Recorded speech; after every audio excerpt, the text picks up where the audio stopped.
Hello and welcome to a special web-exclusive Comic Culture. We're back with Gary Cohn and Paris Cullins. Paris, I'd like to talk to you briefly about a series that you worked on right after Blue Beetle. I was wondering if you could tell us a little bit about how you started working on that and what sort of visual tricks you might have used to bring that character to life. They stole him from me.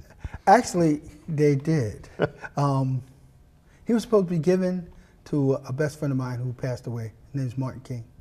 Dick Giordano gave him the job, and then I get a call from Lynn Wein, and Lynn Wein said, Martin's not going to work out, Paris. He's just not, I don't know what to tell you, he's not going to work out, and we're going to have to give it to somebody else, but I don't have time to go searching through people. As far as I can tell, I'd like you to do it. Same bouncy feeling, happy, whatnot. Let's get to it. I only got 3 weeks. Let's get to it. I went, okay.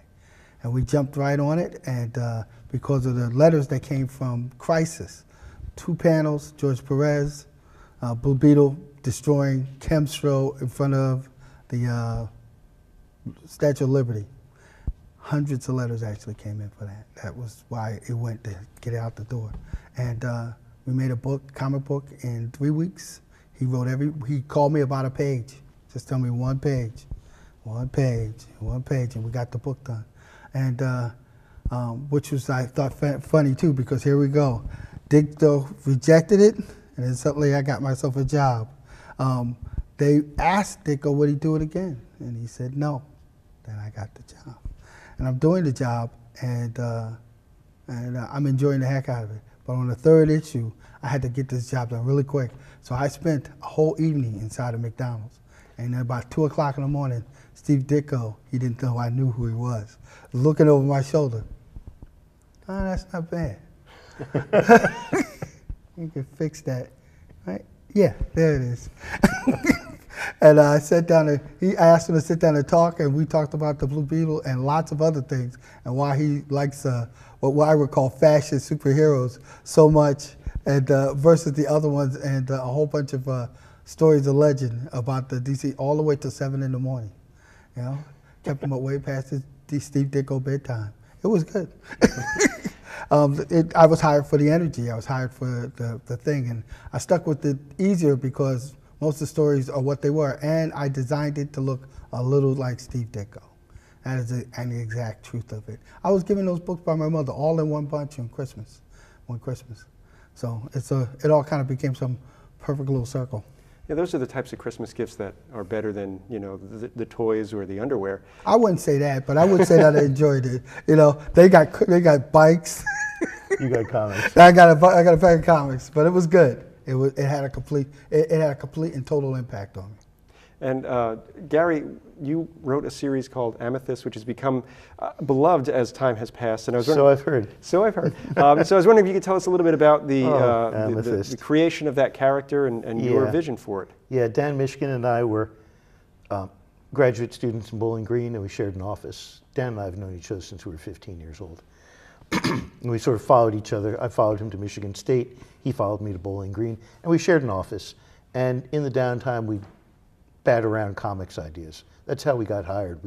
He started correspondence with a few editors, and Jack Harris invited us to write a story. And that was our first sell. So while we were doing that, we were batting around characters. And this was 1978, 79. And one of us said to the other, there aren't too many female characters. Yeah, and what's the story that girls really love the best? You're a magical princess, one of us said, I don't know which one, and you are living an ordinary life with mundane parents. Tell me when this starts to sound like Harry Potter. And something from the magical world that you're from really comes to bring you back to the magical world because you needed to do something. And we said, that's great. And a character like that, that's like a changeling. And that was what we had, the changeling. Years later, when I was in New York and pitching things at DC, I do not remember the editor I pitched this to, but I pitched a 1-page for the changeling. And the editor said, I like that, but we have a character called Changeling. So once again, one of our phone calls and back and forth, and somewhere Dan pulled out of the air, Amethyst, Princess of Gemworld.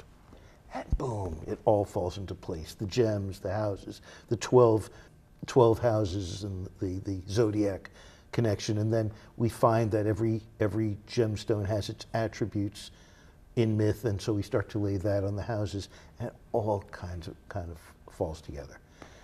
So that's how Amethyst came to be. Amethyst was a joy and a delight. We had Ernie Colon as our artist. The reason we had Ernie was because I liked the Grim Ghost. And somebody, again, the editor, I think it might have been Manick, said, "Who do you like for this?" I said, Ernie Colon, this Grim Ghost, really had some of that feel. And Ernie went nuts on the book. DC had high hopes for it, but only for 12 issues. I had written some of the little packaged books for He-Man that went into the original toys. And so I sort of knew the relationship that DC had had with Mattel. That relationship fell apart. DC created a relationship with Kenner Toys. Kenner loved Amethyst, and for several years, Kenner had an Amethyst toy line in development. And we got a nice little payout for them taking the option. But they dragged their feet. They're going through massive reorganization, and it took them forever, and DC, their licensing guy just wouldn't push as much as I was trying to push him. Finally, they go to Toy Fair with their prototypes to see if anybody's going to be interested in Amethyst toys, and Mattel's already there with She-Ra because they'd been reading our comic books. And to a lesser extent, Galoob was there with Golden Girl and her Gemstone Guardians. And at that point, it became clear we were never going to get rich off Amethyst. Followed also by Jim, which was truly outrageous. Right.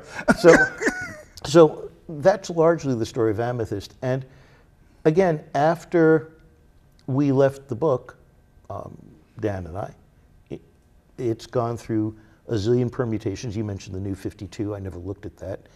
She's currently being used by Bendis in Young Justice. Dan tells me it's good. I probably won't look at that. But we had a vision. We wrapped it up after 12 issues because we were told to. We started it up again because we were told that it was going to be a toy and it needed to be a comic book ongoing. And it never, that 12 issues is perfect as far as I'm concerned. And I would put it up against anything anybody's done in the past 30 years, 40 years. But after that, it's something else. Well, one last thing. Yes. Brianne Druhard did 9 minutes of Amethyst animation for Cartoon Network.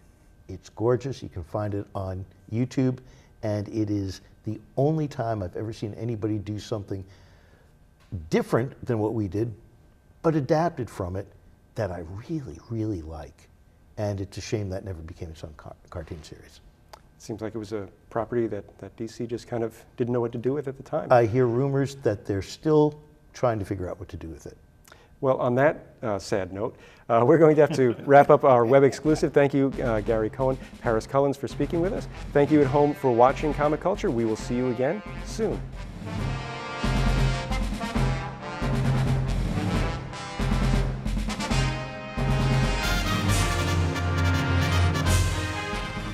Comic Culture is a production of the Department of Mass Communication at the University of North Carolina at Pembroke.